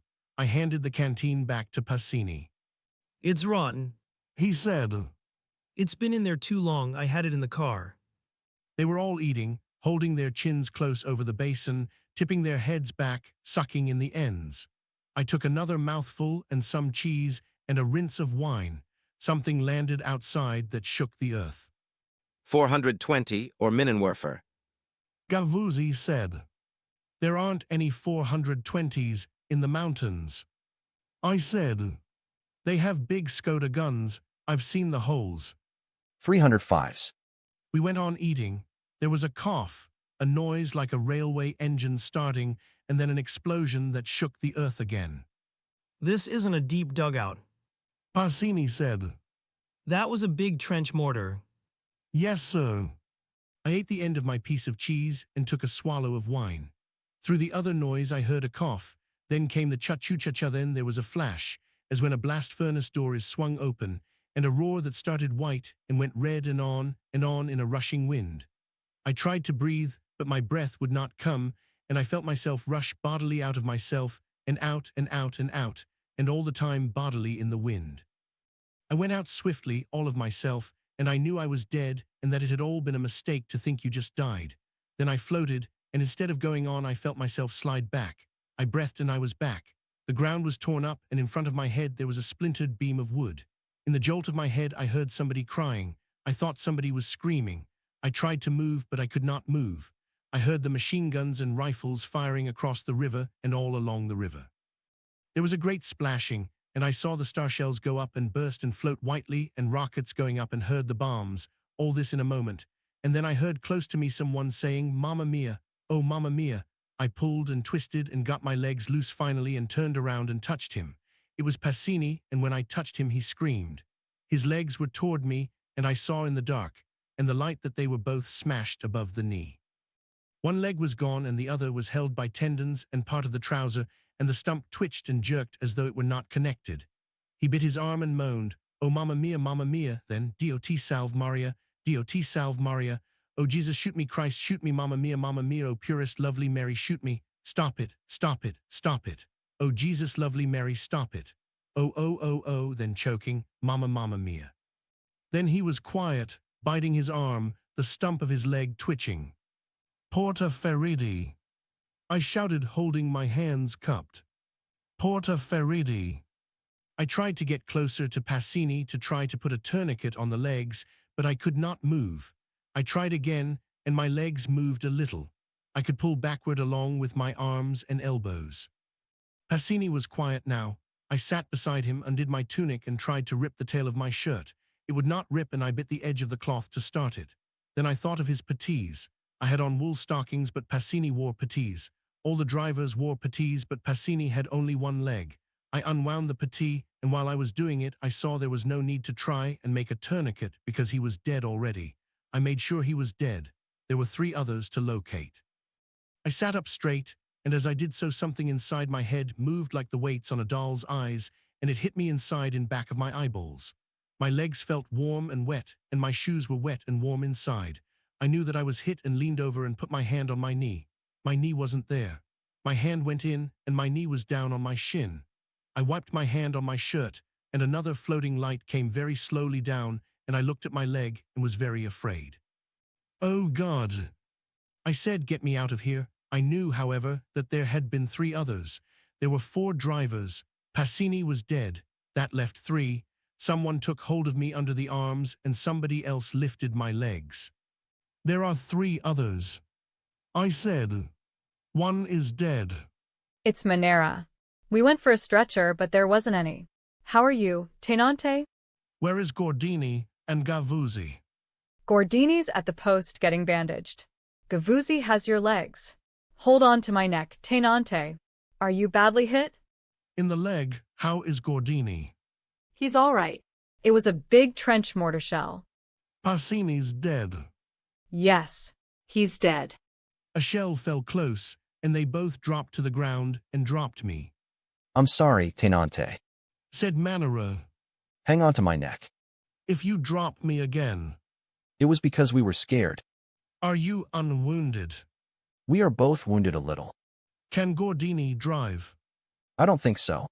They dropped me once more before we reached the post. "You sons of bitches," I said. I am sorry, Tenante. Manera said. We won't drop you again. Outside the post, a great many of us lay on the ground in the dark. They carried wounded in and brought them out. I could see the light come out from the dressing station when the curtain opened, and they brought someone in or out. The dead were off to one side. The doctors were working with their sleeves up to their shoulders and were red as butchers. There were not enough stretchers. Some of the wounded were noisy, but most were quiet. The wind blew the leaves in the bower over the door of the dressing station, and the night was getting cold. Stretcher bearers came in all the time, put their stretchers down, unloaded them, and went away. As soon as I got to the dressing station, Manera brought a medical sergeant out, and he put bandages on both my legs. He said there was so much dirt blown into the wound that there had not been much hemorrhage. They would take me as soon as possible. He went back inside. Gordini could not drive, Manera said. His shoulder was smashed, and his head was hurt. He had not felt bad, but now the shoulder had stiffened. He was sitting up beside one of the brick walls. Manera and Gavuzzi each went off with a load of wounded. They could drive all right. The British had come with 3 ambulances, and they had 2 men on each ambulance. One of their drivers came over to me, brought by Gordini, who looked very white and sick. The Britisher leaned over. Are you hit badly? He asked. He was a tall man and wore steel-rimmed spectacles. "In the legs." It's not serious, I hope. Will you have a cigarette? "Thanks." They tell me you've lost 2 drivers. "Yes, one killed, and the fellow that brought you." What rotten luck. Would you like us to take the cars? "That's what I wanted to ask you." We take quite good care of them and return them to the villa. 206, aren't you? "Yes." It's a charming place. "I've seen you about. They tell me you're an American." "Yes, I'm English." "No." Yes, English. Did you think I was Italian? There were some Italians with one of our units. "It would be fine if you would take the cars," I said. We'll be most careful of them. He straightened up. "This chap of yours was very anxious for me to see you." He patted Gordini on the shoulder. Gordini winced and smiled. The Englishman broke into voluble and perfect Italian. Now, everything is arranged. I've seen your Tenante. We will take over the 2 cars. You won't worry now. I must do something about getting you out of here. I'll see the medical wallas. We'll take you back with us. He broke off. He walked across to the dressing station, stepping carefully among the wounded. I saw the blanket open, the light came out, and he went in. He will look after you, Tenante. Gordini said. How are you, Franco? I am all right. He sat down beside me. In a moment, the blanket in front of the dressing station opened, and 2 stretcher-bearers came out, followed by the tall Englishman. He brought them over to me. Here is the American Tenante. He said in Italian. I'd rather wait. I said, there are much worse wounded than me. I'm all right. Come? He said. Don't be a bloody hero. Then in Italian. Lift him very carefully about the legs. His legs are very painful. He is the legitimate son of President Wilson. They picked me up and took me into the dressing room. Inside, they were operating on all the tables. The little major looked at us furious. He recognized me and waved a forceps. Ça va bien? Que va? I have brought him in. The tall Englishman said in Italian. The only son of the American ambassador. He can be here until you are ready to take him. Then I will take him with my first load. He bent over me. I'll look up their adjutant to your papers, and it will all go much faster. He stooped to go under the doorway and went out. The major was unhooking the forceps now, dropping them in a basin. I followed his hands with my eyes. Now he was bandaging. Then the stretcher-bearers took the man off the table. I'll take the American Tenante. One of the captains said. They lifted me onto the table. It was hard and slippery. There were many strong smells, chemical smells, and the sweet smell of blood. They took off my trousers, and the medical captain commenced dictating to the sergeant adjutant while he worked. Multiple superficial wounds of the left and right thigh and left and right knee and right foot. Profound wounds of right knee and foot. Lacerations of the scalp with possible fracture of the skull. Incurred in the line of duty. That's what keeps you from being court-martialed for self-inflicted wounds. He said. Would you like a drink of brandy? How did you run into this thing anyway? What were you trying to do? Commit suicide? Anti-tetanus, please, and mark a cross on both legs. Thank you. I'll clean this up a little, wash it out, and put on a dressing. Your blood coagulates beautifully. The adjutant, looking up from the paper. What inflicted the wounds? The medical captain. What hit you? A trench mortar shell. Me with the eyes shut. Are you sure? Captain, doing things that hurt sharply and severing tissue. I think so. Me trying to lie still and feeling my stomach flutter when the flesh was cut. Fragments of enemy trench mortar shell. Now I'll probe for some of this if you like, but it's not necessary. I'll paint all this. And does that sting? Good, that's nothing to how it will feel later. The pain hasn't started yet. Bring him a glass of brandy. The shock dulls the pain. But this is all right, you have nothing to worry about if it doesn't infect, and it rarely does now. How is your head? Good Christ. I said. Better not drink too much brandy then. If you've got a fracture, you don't want inflammation. How does that feel? Sweat ran all over me. Good Christ. I said. I guess you've got a fracture all right. I'll wrap you up and don't bounce your head around. He bandaged, his hands moving very fast, and the bandage coming taut and sure. All right, good luck and vive la France. He's an American. One of the other captains said. I thought you said he was a Frenchman. He talks French. The captain said. I've known him before. I always thought he was French. He drank a half-tumbler of cognac. Bring on something serious. Get some more of that anti-tetanus. The captain waved to me. They lifted me, and the blanket flap went across my face as we went out. Outside, the sergeant adjutant knelt down beside me where I lay. Name? He asked softly. Middle name? First name? Rank? Where born? What class? What corps? And so on. I'm sorry for your head, Tenante. I hope you feel better. I'm sending you now with the English ambulance. I'm all right. I said. Thank you very much. The pain that the major had spoken about had started, and all that was happening was without interest or relation. After a while, the English ambulance came up, and they put me onto a stretcher and lifted the stretcher up to the ambulance level and shoved it in. There was another stretcher by the side with a man on it whose nose I could see, waxy-looking, out of the bandages. He breathed very heavily. There were stretchers lifted and slid into the slings above. The tall English driver came around and looked in. I'll take it very easily. He said, I hope you'll be comfy. I felt the engine start, felt him climb up into the front seat, felt the brake come off and the clutch go in, then we started. I lay still and let the pain ride. As the ambulance climbed along the road, it was slow in the traffic. Sometimes it stopped, sometimes it backed on a turn, then finally it climbed quite fast. I felt something dripping. At first it dropped slowly and regularly, then it pattered into a stream. I shouted to the driver. He stopped the car and looked in through the hole behind his seat. What is it? The man on the stretcher over me has a hemorrhage. We're not far from the top.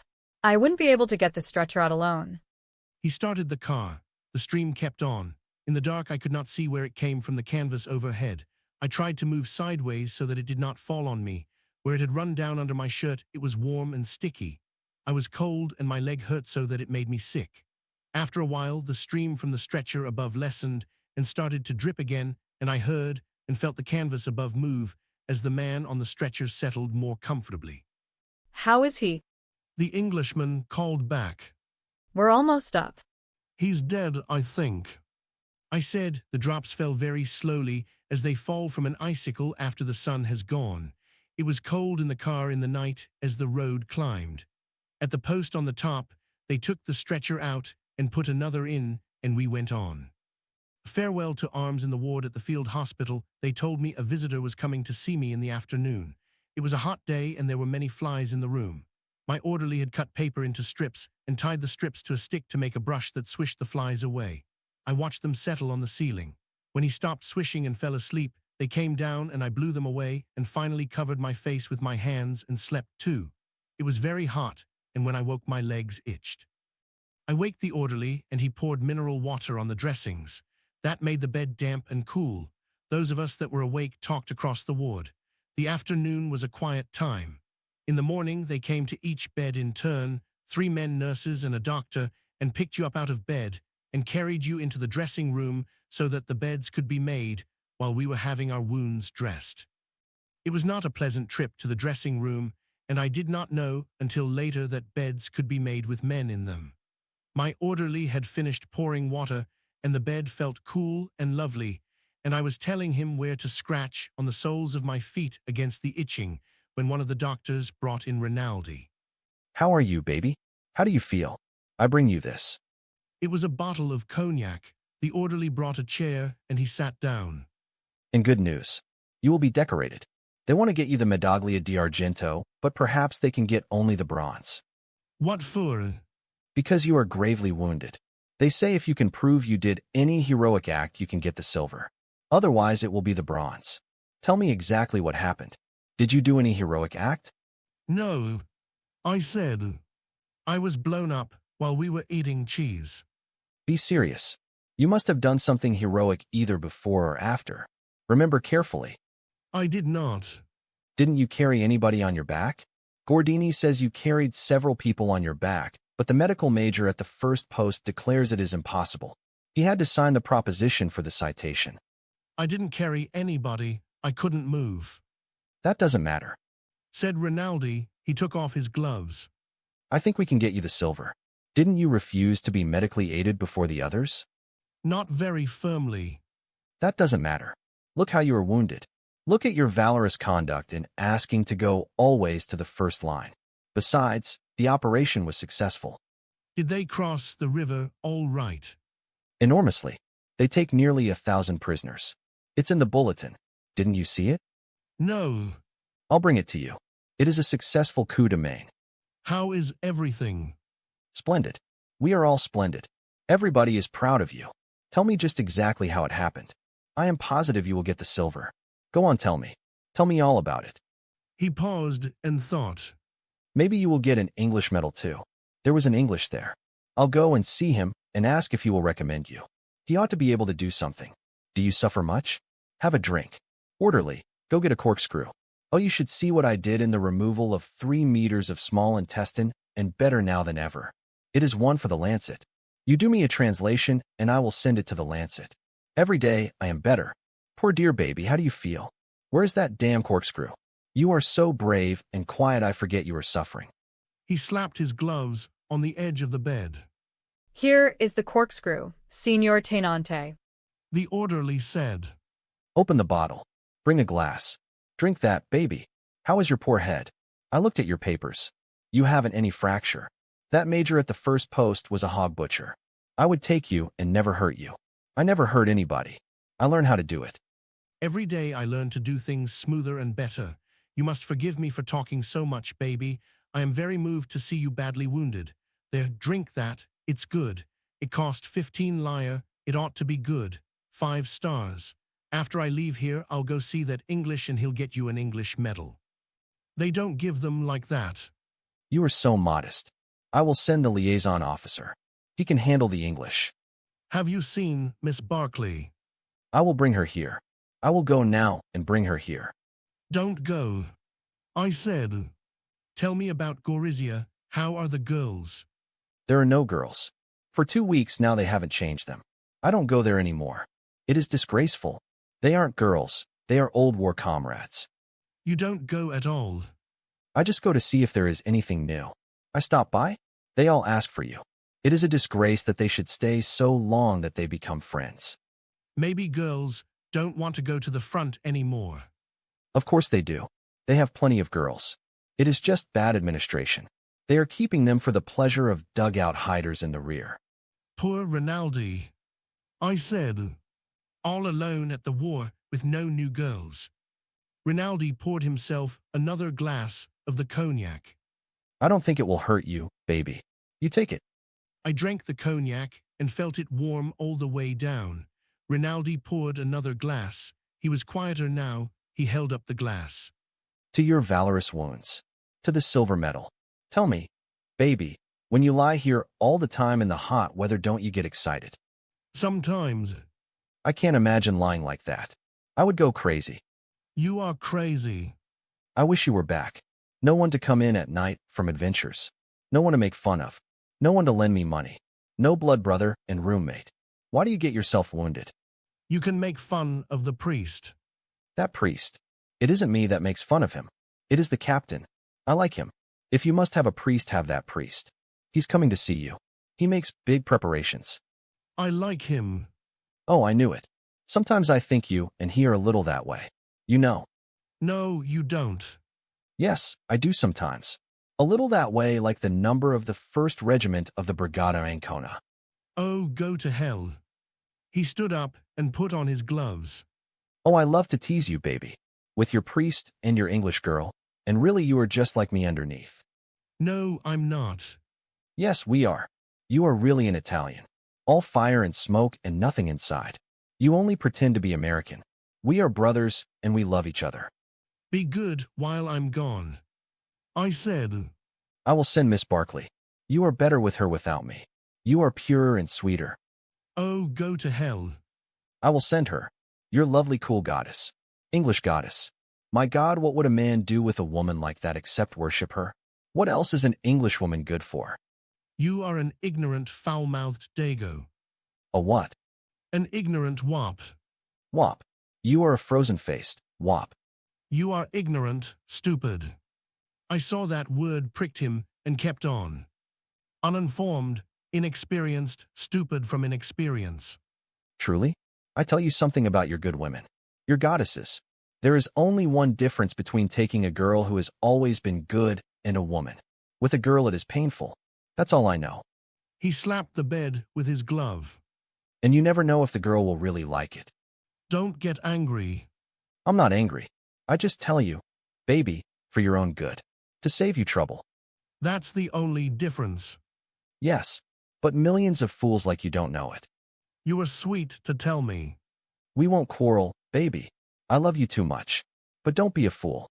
No. I'll be wise like you. Don't be angry, baby. Laugh. Take a drink. I must go, really. You're a good old boy. Now you see. Underneath, we are the same. We are war brothers.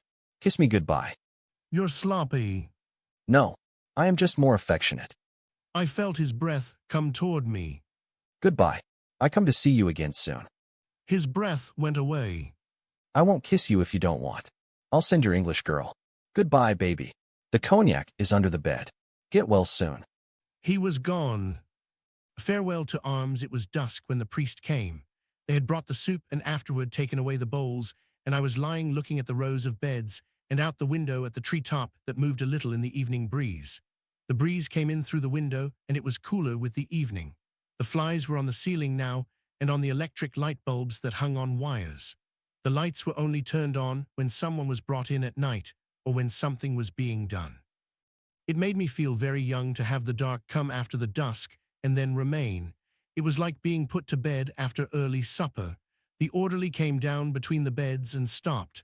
Someone was with him. It was the priest. He stood there small, brown-faced, and embarrassed. How do you do? He asked. He put some packages down by the bed, on the floor. All right, father. He sat down in the chair that had been brought for Rinaldi and looked out of the window embarrassedly. I noticed his face looked very tired. I can only stay a minute. He said, It is late. It's not late. How is the mess?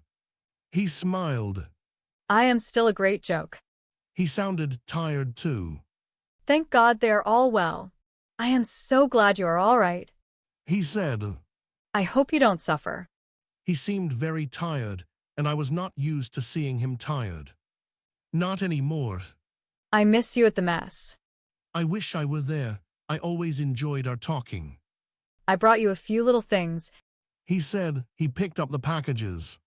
This is mosquito netting. This is a bottle of vermouth. You like vermouth? These are English papers. Please open them. He was pleased and undid them. I held the mosquito netting in my hands. The vermouth he held up for me to see and then put it on the floor beside the bed. I held up one of the sheaf of English papers. I could read the headlines by turning it so the half-light from the window was on it. It was the news of the world.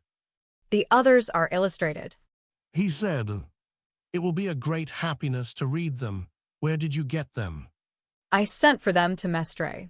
I will have more. You were very good to come, father. Will you drink a glass of vermouth? Thank you. You keep it. It's for you. No, drink a glass. All right. I will bring you more then. The orderly brought the glasses and opened the bottle. He broke off the cork, and the end had to be shoved down into the bottle. I could see the priest was disappointed, but he said, That's all right. It's no matter. Here's to your health, father. To your better health. Afterward he held the glass in his hand, and we looked at one another. Sometimes we talked and were good friends, but tonight it was difficult. What's the matter, father? You seem very tired. I am tired, but I have no right to be. It's the heat. No. This is only the spring. I feel very low. You have the war disgust. No. But I hate the war. I don't enjoy it. I said. He shook his head and looked out of the window. You do not mind it.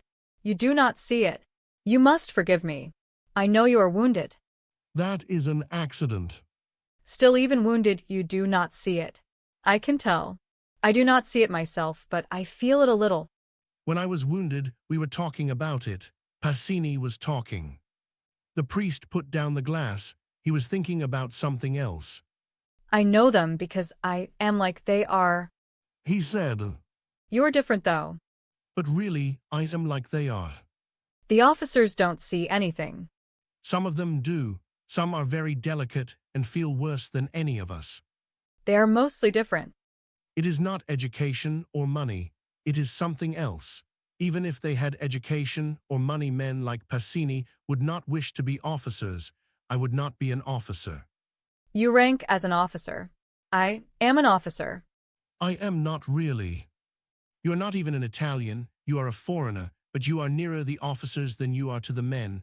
What is the difference? I cannot say it easily. There are people who would make war. In this country there are many like that. There are other people who would not make war, but the first ones make them do it. Yes, and I help them. You are a foreigner, you are a patriot. And the ones who would not make war, can they stop it?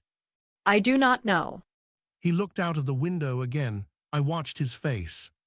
Have they ever been able to stop it? They are not organized to stop things, and when they get organized, their leaders sell them out. Then it's hopeless. It is never hopeless. But sometimes I cannot hope. I try always to hope, but sometimes I cannot. Maybe the war will be over. I hope so. What will you do then? If it is possible, I will return to the Abruzzi. His brown face was suddenly very happy. You love the Abruzzi. Yes, I love it very much. You ought to go there then. I would be too happy. If I could live there and love God and serve Him. And be respected. I said. Yes, and be respected. Why not? No reason not. You should be respected.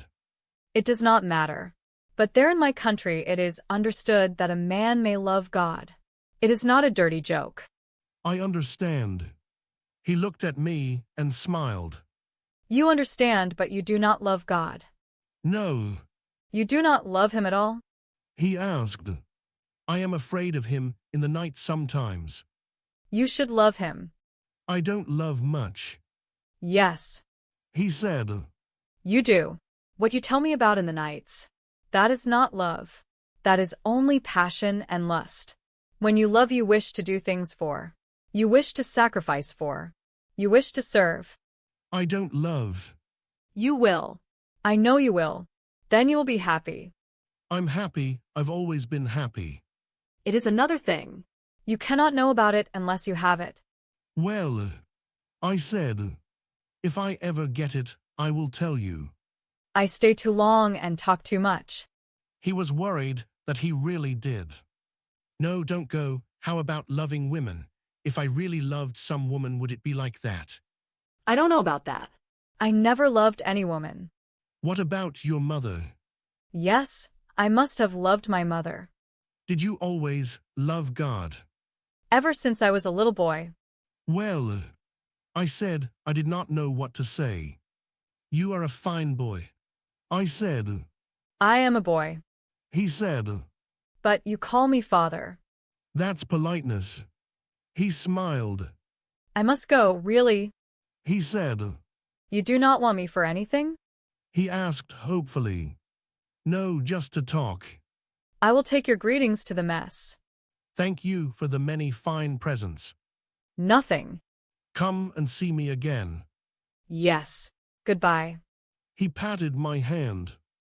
So long, I said in dialect. Ciao. He repeated. It was dark in the room, and the orderly, who had sat by the foot of the bed, got up and went out with him. I liked him very much, and I hoped he would get back to the Abruzzi some time. He had a rotten life in the mess, and he was fine about it, but I thought how he would be in his own country. At Capricata, he had told me, there were trout in the stream below the town. It was forbidden to play the flute at night. When the young men serenaded, only the flute was forbidden. Why, I had asked. Because it was bad for the girls to hear the flute at night. The peasants all called you Don, and when you met them, they took off their hats. His father hunted every day and stopped to eat at the houses of peasants. They were always honored. For a foreigner to hunt, he must present a certificate that he had never been arrested. There were bears on the Grand Sasso d'Italia, but it was a long way. Aquila was a fine town. It was cool in the summer at night, and the spring in Abruzzi was the most beautiful in Italy. But what was lovely was the fall to go hunting through the chestnut woods.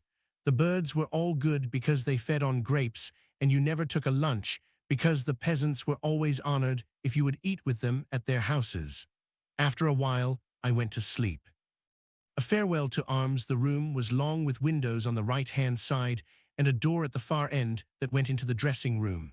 The row of beds that mine was in faced the windows, and another row, under the windows, faced the wall. If you lay on your left side, you could see the dressing room door. There was another door at the far end that people sometimes came in by. If anyone were going to die, they put a screen around the bed so you could not see them die, but only the shoes and puttees of doctors and men nurses showed under the bottom of the screen, and sometimes at the end there would be whispering.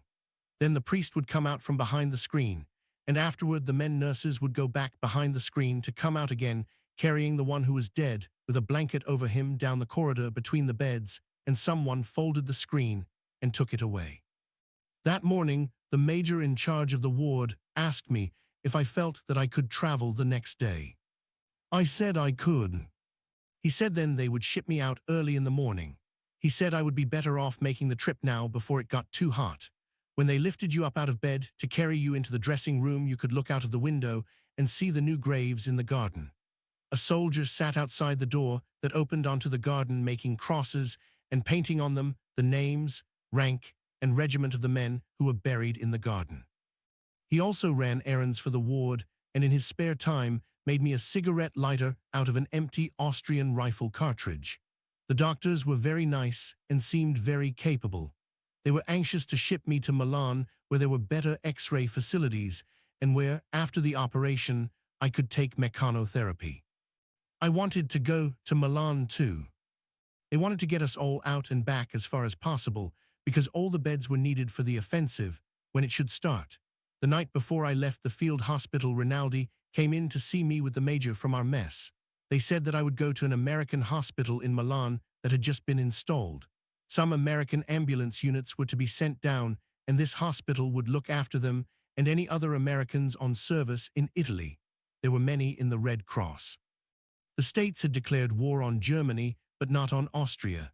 The Italians were sure America would declare war on Austria too, and they were very excited about any Americans coming down, even the Red Cross.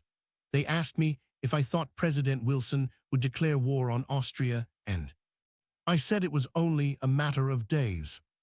I did not know what we had against Austria, but it seemed logical that they should declare war on her if they did on Germany.